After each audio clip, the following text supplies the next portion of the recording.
माँ मेरे साथ रहेगी, दिल छू लेने वाली कहानी।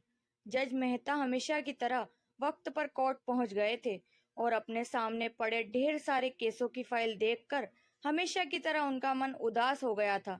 जब से वे जज बने थे, उन्होंने हजारों केसेस की सुनवाई की थी और इन सब में मारामारी, धन दौलत, जमीन के लिए लड़ाई, स्त्रियों के लिए लड़ाई, चोरी चकारी, लूटपाट, इन सब के अलावा और कुछ खास नहीं होता था।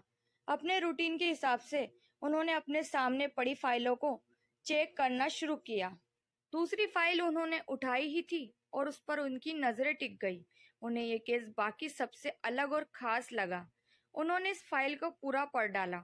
ये केस एक छोटे भाई ने अपने बड़े भाई पर किया था और केस करने का कारण था माँ की कस्टडी पाना। मेहता जी ने सबसे पहले इसी केस की कार्रवाई करने का फैसला किया। कोर्ट में सब हाजिर हो गए।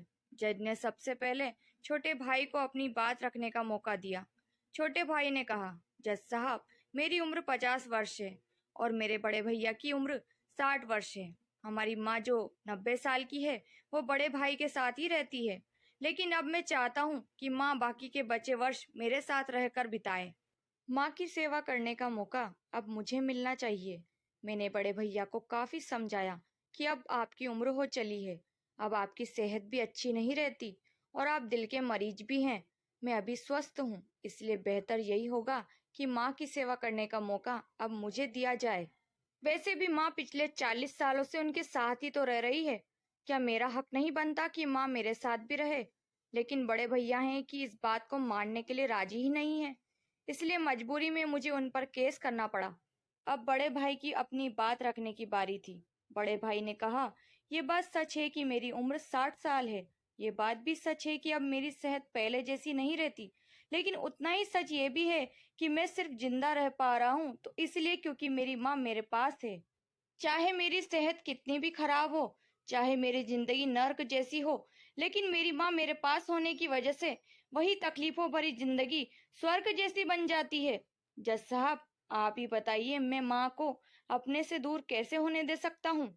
जज ने बड़े भाई से कहा कि तुम खुद कहते हो कि तुम्हारी सेहत अच्छी नहीं रहती, तो भला तुम कैसे अपनी माँ की देखभाल अच्छे से कर पाओगे? ये भी तो सोचो। बड़े भाई ने कहा, मैं अपनी माँ की बड़े अच्छे से देखभाल करता हूँ। आप माँ से भी पूछ सकते हैं, और अगर वो खुद कहे कि उन्हें मेरे साथ नहीं रहना, तो आप बेशक उन्हें मेरे भाई के साथ भेज दीजिए। जज को ये बात ठीक लगी और उन्होंने माँ को अदालत में बुलाने का फैसला किया। 90 साल की बूढ़ी माँ बड़ी ही कमजोर थी। वो जैसे तैसे व्हील चेयर से अदालत में आई। जज साहब ने उनसे उनका फैसला पूछा तो माँ ने कहा कि मेरे लिए दोनों ही बच्चे समान हैं। किसी एक का पक्ष लेकर दूसरे को नाराज नहीं कर सकती। आप तो जज है, आप तो ऐसे फैसले हमेशा लेते हैं। आप जो भी फैसला लेंगे वो मेरे लिए आखिरी फैसला होगा और मैं चुपचाप उसे मान लूंगी। जज साहब बहुत परेशान हो गए। उन्होंने अपनी पूरी जिंदगी में ऐसा अनोखा केस कभी नहीं देखा था। हमेशा दो भाई अपने माता पिता को एक दूसरे पर थोपते। एक कहता तुम रखो तो दूसरा कहता तुम ही रखो। जज का आश्चर्य तब और भी ज्यादा बढ़ गया जब उन्हें पता चला कि माँ के पास दोनों बेटों को वसीयत में देने के लिए फूटी कौड़ी भी नहीं थी। बड़े सोचने विचारने बाद जज ने फैसला किया कि माँ को अब छोटे भाई को सौंप देना चाहिए। ये फैसला सुनते ही बड़ा भाई जमीन पर बैठ पड़ा और फुट फुट कर रो पड़ा। उसे रोता देख कोर्ट में हाजिर सभी के साथ जज की आंखों में भी आंसू बह निकले। दोस्तों, आपने भाई भाई की लड़ाई बहुत देखी होगी, लेकिन जैसे इन दोनों भाइयों ने अपनी माँ के लिए लड़ाई की, वैसी अनोखी लड़ाई कभी नहीं देखी होगी। इस कहानी से और इन दोनों भाइयों से हमें सीखना चाहिए कि अपने माँ बाप का कर्ज कैसे उतारा जाता है और माँ बाप की सेवा कैसे निस्वार्थ भाव से की जाती है।